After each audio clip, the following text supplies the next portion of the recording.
esse sistema todo, montei o meu sistema de condução, plantei, estou lá com a minha plantinha bonitinha e aí eu vou começar os manejos do meu vinhedo. Por que eu tenho que manejar a minha planta? Eu tenho diferentes tipos de poda, diferentes tipos de manejo. Eu preciso avaliar o meu dossel vegetativo, a superfície, qual é a disposição norte, sul, leste, oeste, se eu vou estar conseguindo, se essa disposição, se a superfície das minhas folhas, do meu dossel, estão favorecendo a fotossíntese, porque sem a fotossíntese eu não consigo açúcar, então eu preciso fazer com que a fisiologia, minha planta, trabalhe muito bem para produzir o meu açúcar. Açúcar para a planta é energia. A gente começa a entrar no mundo vinho, acho que açúcar na planta só serve para virar álcool depois. Não.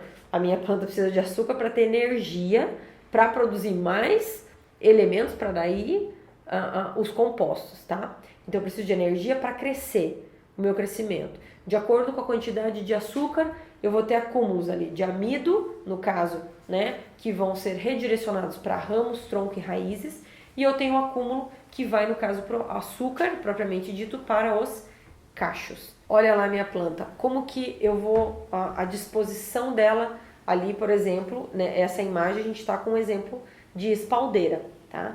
Então eu vou ter brotações embaixo ali, ó, então chamamos de perfilhos. Esse tipo de brotação nós temos que retirar, tá, pessoal? Da linha lá em cima, ó, se a gente for contar, tem uma, duas linhas ali, ó, onde está o cacho, aquela segunda linha, daquela linha para baixo, o que eu tiver de brotações laterais e perfilhos, eu tenho que tirar. Por quê? Lá na raiz, quando eu estou sugando o meu nutriente, ele não vai produzir cacho aqui embaixo. Então isso aqui a gente chama de como se fossem ladrões, tá? Então eu tenho que retirar esses ramos para que os meus nutrientes vão lá para a ponta que é onde eu preciso, para minhas folhas e para o meu cacho lá em cima da estrutura, tá? Para formar o braço, para formar o cacho, os ramos, a gavinha, e isso vai fazer toda a diferença, tá bom? Então eu elimino esses ramos vegetativos da parte de baixo. Olha aqui um exemplo que interessante, né? O crescimento vegetativo, olha a altura dessa pessoa, 1,84 m. Olha a altura daquela planta, pessoal. Deve ter chegado o quê? A 2 metros e quase 3 metros de altura, aquilo ali. Lembra lá que eu já comentei com vocês? Vocês imaginem, lá naquelas imagens lá do século 18 e 19, lá, aquelas plantas lá em cima, a energia que essa planta tem que gastar para jogar o nutriente que está lá na raiz, lá naquela ponta, né? E os cachos estão ali, em média, ali a 1,20 m, tá? Então, essas alturas, normalmente, o que a gente tem que fazer num exemplo desse aqui? Nós fazemos um desponte num determinado tempo, tá? Porque também, se você fizer muito cedo, você acaba prejudicando. Então, tudo vai ter a sua época mais adequada para fazer o manejo. A poda, pessoal, é um dos manejos mais importantes. Todos são importantes, né? Mas a poda ela tem sua particularidade, por quê? A partir da poda você inicia o seu ciclo, tá? Então, a partir do momento que você podou, a planta entende que está no momento dela ativar. É uma coisa muito interessante na natureza, é assim. Quando a planta passa por um momento muito forte de estresse, ou estresse hídrico, no caso aqui é um físico, porque é um corte, né? A planta, ela pensa em sobrevivência, ela precisa garantir a espécie dela. Como eu garanto a minha espécie? Tendo filhos, né? Então, aquele estresse vai estimular ela a produzir o melhor que ela pode, né? Então, na verdade, a gente está podando ela, a gente está causando uma lesão, um estresse para que ela reaja na forma de sobrevivência. E a consequência, claro, são plantas lindas e cachos maravilhosos, ok? Então, essa poda, gente, vai ser a remoção da parte da planta, né? Com o objetivo de melhorar no aspecto para o interesse do produtor. O que acontece na poda também? Na poda eu vou selecionar ramo. Na poda eu posso eu posso calcular quantos ramos eu vou ter, quantos cachos, se eu já sei que a minha planta dá em média 2 a 3 cachos por ramo, eu consigo calcular quantos cachos eu quero por planta. Aí entra naquela perguntinha, qualidade versus quantidade, né? Lá na espaldeira diz que a produtividade pode ser 9 toneladas. Mas o enólogo, por exemplo, pode chegar para mim e falar assim: Fran, eu quero um lote aqui diferenciado, um acúmulo, cachos assim com acúmulos interessantes, diferentes. Vamos fazer um teste? Vamos fazer a poda para a gente produzir 4 toneladas, onde normalmente eu produzia 9 toneladas. Tá? Isso pode acontecer, pessoal. É uma questão de planejamento. Então, a poda, eu posso fazer tudo isso, ok? E também a partir da poda, como a videira é uma trepadeira, ela vai emitindo ramo e ela vai alongando os ramos, ela vai indo, vai longe, né? Eu acabo trazendo ela novamente para o equilíbrio e os ramos mais próximos para eu ter a produção. Aqui, pessoal, nós temos um exemplo, né, aí da planta, falando do momento da poda, com os ramos secos já. Então, a finalização, esses ramos foram que produziram na safra passada, e agora então a gente vai realizar a poda de produção ou frutificação. Nesse exemplo aqui, a gente vai ver que a imagem em seguida já são os ramos, né, após a poda, ou seja, que não existem mais os ramos, né? Nesse caso foi realizada uma poda esporonada ou poda curta. A gente conta de 1 a 2 gemas e corta bem próximo. As gemas são estruturas que ficam bem pertinho naquele entrenó, tá? Que é onde vai sair a nova brotação. Esse é um tipo de poda, tá? A esporonada que a gente chama. Os objetivos então da poda de frutificação é organizar a estrutura produtiva, eliminar ramo doente também com pouco vigor, formar o ramo para os próximos ciclos, porque o que acontece? Quando eu podo esse ano, eu já tenho que pensar no ano que vem. Então eu já programo quais ramos eu vou utilizar para esse ano e quais serão os meus futuros. Tá? Então a gente tem que ter uma atenção muito grande durante a poda. Não é um manejo fácil neste sentido, tá? Simplesmente ir cortando, contando 1, 2 gemas ou mais, é muito fácil, mas é essa visão de que eu tenho que tomar cuidado dos ramos que eu vou ter esse ano, que é a consequência do que eu vou ter no ciclo seguinte também, ok? Então eu tenho nas podas ali os raminhos que a gente chama de esporão, que são os menores, tá? A gente vai deixar ali 1, 2 gemas, e também tem a poda que a gente deixa varas, né? Que são, aí a gente conta de 5 a 7 gemas em média, tá? Nessas varas. Também a gente vai ter a consequência, né? Uvas com maior qualidade, o controle do tamanho e da forma da videira, porque como eu falei, a videira é uma trepadeira, então ela vai se desenvolvendo. Então nós com a poda conseguimos manter um formato interessante para que seja prático no nosso manejo de colheita, de mecanização, enfim, ok? Manter o equilíbrio também entre a produção de frutos e a produção vegetativa.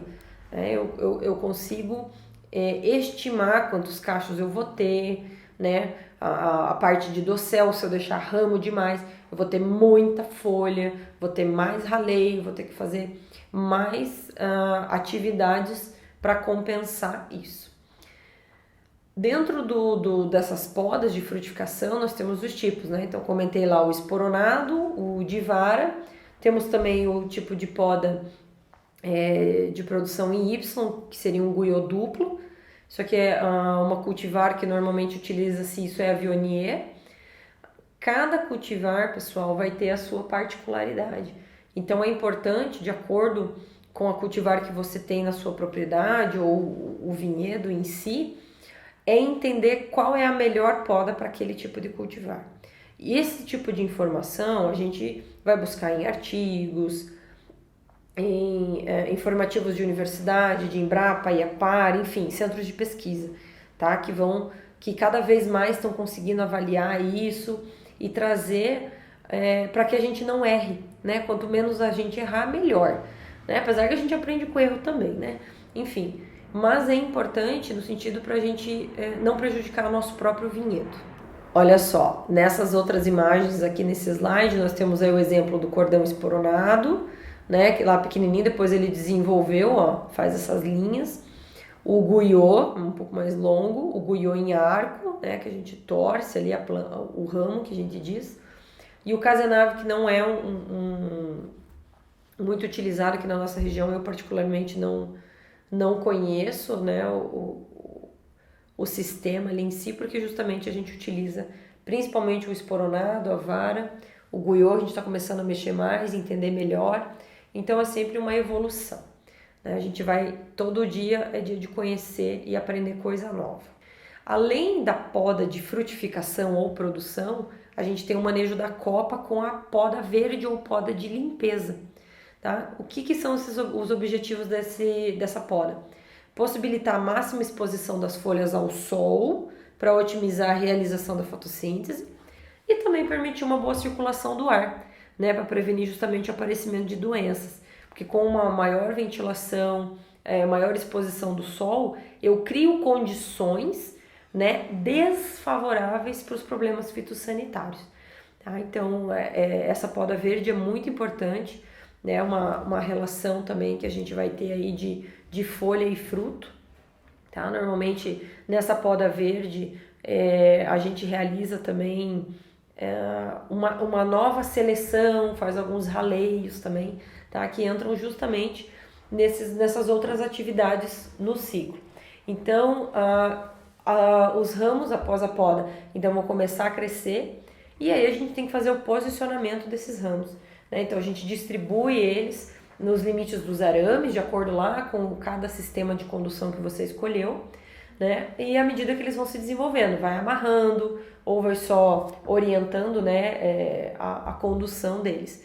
E importantíssimo, porque se você não fizer isso, os ramos acabam se embolando. As gavinhas, umas amarram na outra, depois é um problema seríssimo para você desembolar.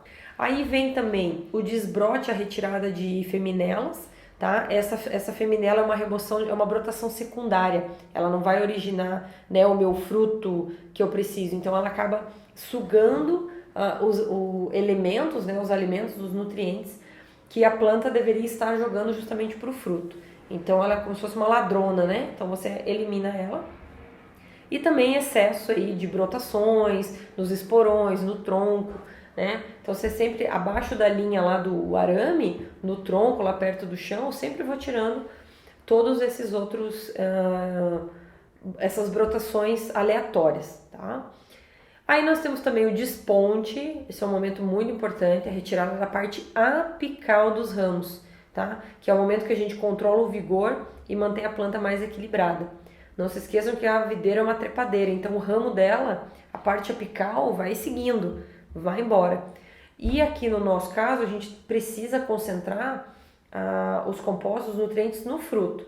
Então, nós temos uma relação ideal de folha e fruto, que a gente chama, que vai garantir, vamos dizer assim, que um número mínimo de folhas vai nutrir esse fruto. Então eu não preciso deixar esse ramo ir longe e ficar gastando energia à toa, tá? Então esse número é em torno de 8 a 10 folhas. A partir do cacho você vai contando de 8 a 10 folhas, então faz o corte da parte apical desse ramo. Nesse momento, pessoal, do desponte acontece uma coisa bem interessante. Se além, no momento do desponte, eu tenho condições favoráveis para doenças, clima quente e umidade alta, por causa do desponte eu acabo causando um estresse nessa planta e ela acaba ficando sensível e doença entra muito fácil nesse momento. Então, normalmente quando a gente faz o desponte, se a gente tiver condição favorável de doença, a gente aproveita e já faz algum controle químico, que pode ter certeza que principalmente o danado do míldio vai entrar muito forte nessa parte apical, porque a partir do momento que você cortou vai aparecer umas brotaçõezinhas novas também. Então é nessa parte que a doença entra. Então o desponte a gente tem que estar muito atento nas condições para ver se vai precisar ou não cuidar com a parte fitossanitária. A desfolha, o objetivo dela é equilibrar a relação ali também folha e fruto, né? Se eu tenho folha demais, eu também posso retirar para melhorar a circulação do ar e também para quando eu aplicar algum produto fitossanitário, esse produto realmente chegar no alvo que ele precisa atingir, tá? E aí nós temos também o raleio ou a poda de cachos. Quando uma planta tem excesso de frutos, na própria natureza ela acaba eliminando esses frutos, porque ela sabe que não vai dar conta. um prato de comida para 10, um prato de comida para 5. Né? Então a natureza já sabe o que realmente vai dar condições para que aquele fruto se desenvolva de forma correta. E o raleio, no nosso caso, como é um manejo, ele entra para a gente equilibrar também essa planta. Se eu tiver produção demais em um ano, você acaba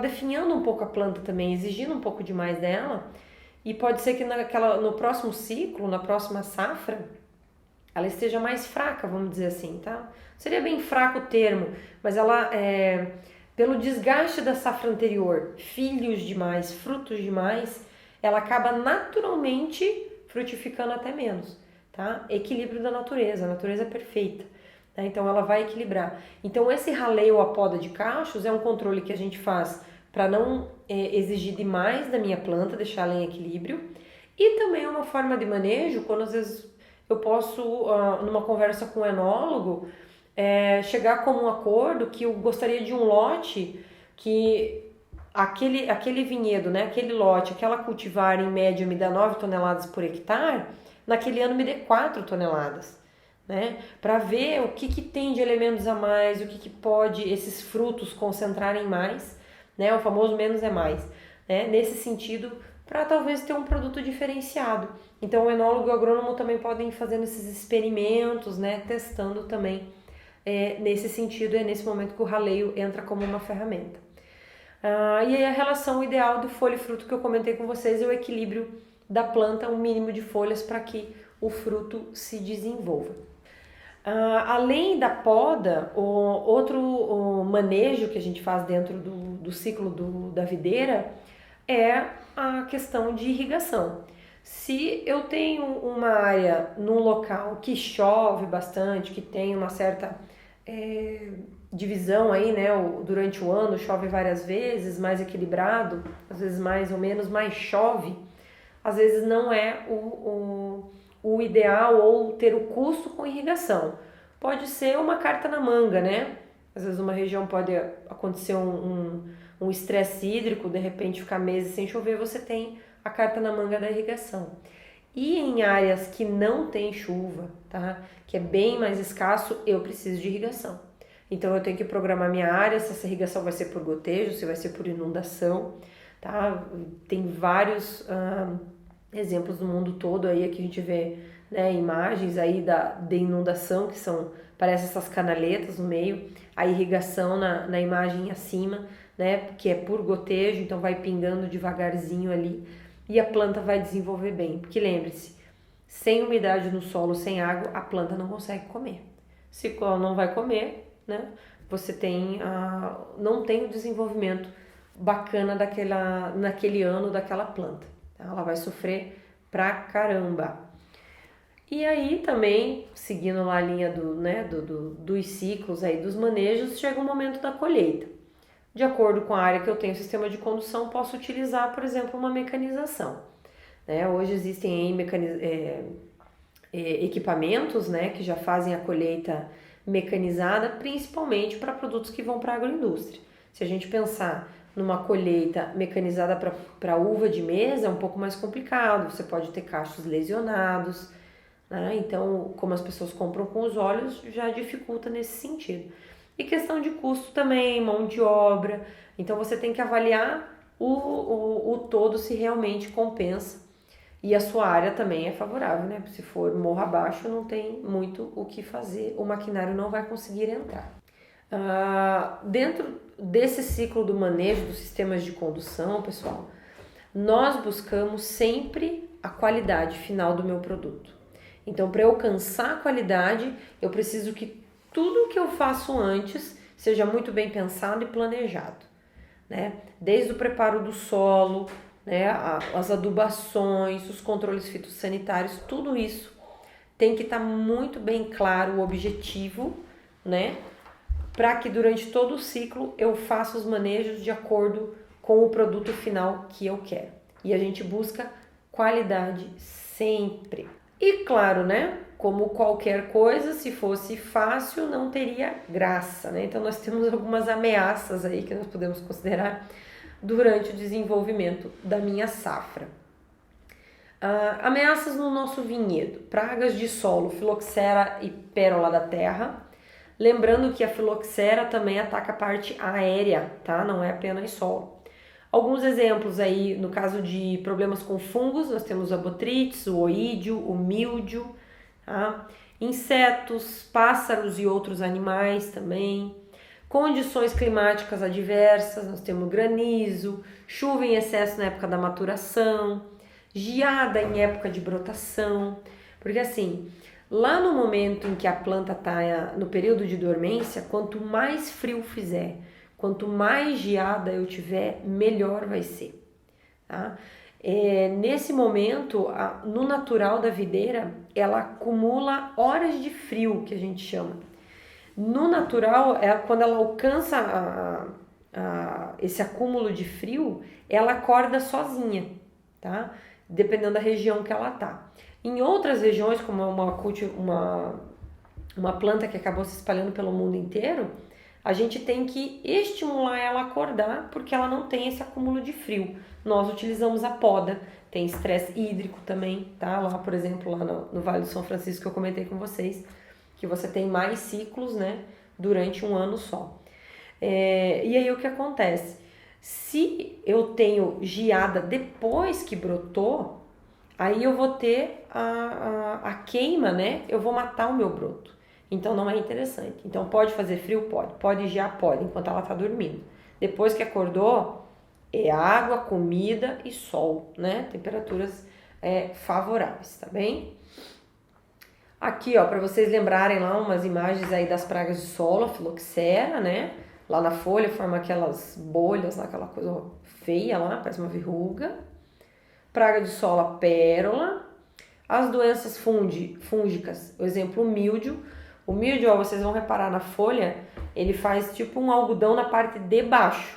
Daqui a pouco a gente vai ver o oídio, que é o contrário, tá? E no fruto, ele ataca também. Aqui a botrytis, lá mais pro final, lá na maturação, né? Vai estragar todas as nossas bagas, vai esporular, ele vai ficar mais acinzentado, é uma característica dele. Ó o oídio aqui, né? Ao contrário do míldio, a parte que parece um algodão, um pó branco, ele fica na parte de cima da folha, tá? Os dois, então, atacam folha e fruto. A diferença entre eles, o míldio, umidade alta e temperatura alta. O oídio, temperatura alta também, mas umidade baixa, tá? Então é isso que a gente tem que prestar atenção. Insetos e pássaros, ó, aqui a gente tem uma imagem bem bacana, a gente vê abelha, vê mosca, vê um besourinho ali, tá? Aqui lembrando, vespa fura, passarinho fura, libera o suco gostoso, a abelha vem lamber, o besouro vem lamber, tá? Então aí vem os outros insetos e animais que se aproveitam depois que outros abrem a porta, né? Vamos dizer assim. E claro, também é um momento, abriu a porta, doenças também podem entrar nesse momento aqui. Uma outra praga que existe é a formiga. Da noite para o dia, detona um parreiral, tá? Tem que ficar muito atento. É difícil o controle, porque normalmente o formigueiro, onde fica a rainha, ele tá dentro justamente de áreas de reserva legal, área de proteção ambiental, né? E aí você não pode entrar com nenhum tipo de produto químico. E aí os olheiros que a gente vê de fora, o pessoal consegue controlar, mas elas vão fazendo túneis novos. E em 24 horas, uma noite, elas detonam várias plantas de uma vez só. É bem difícil o controle, tá? Então, ficar de olho nas formiguinhas.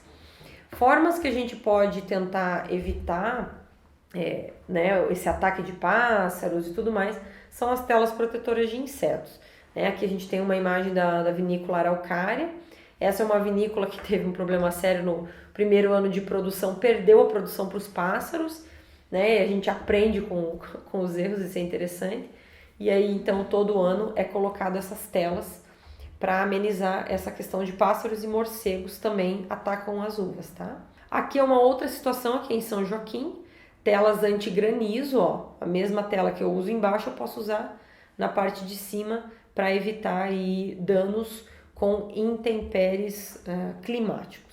E durante o nosso ciclo, nós temos um resumão aqui do acompanhamento da fenologia, em relação à parte de doenças, que você vê então desde a brotação até o final do ciclo, em que momentos algumas doenças aparecem. Às vezes elas se misturam, às vezes aparecem individualmente, mas para a gente ter uma noção. Então tem antracnose, míldio, requeima das folhas, podridão do cacho, ferrugem, mancha das folhas, tá? Então essas são as principais doenças e os principais momentos em que elas aparecem no desenvolvimento da minha planta.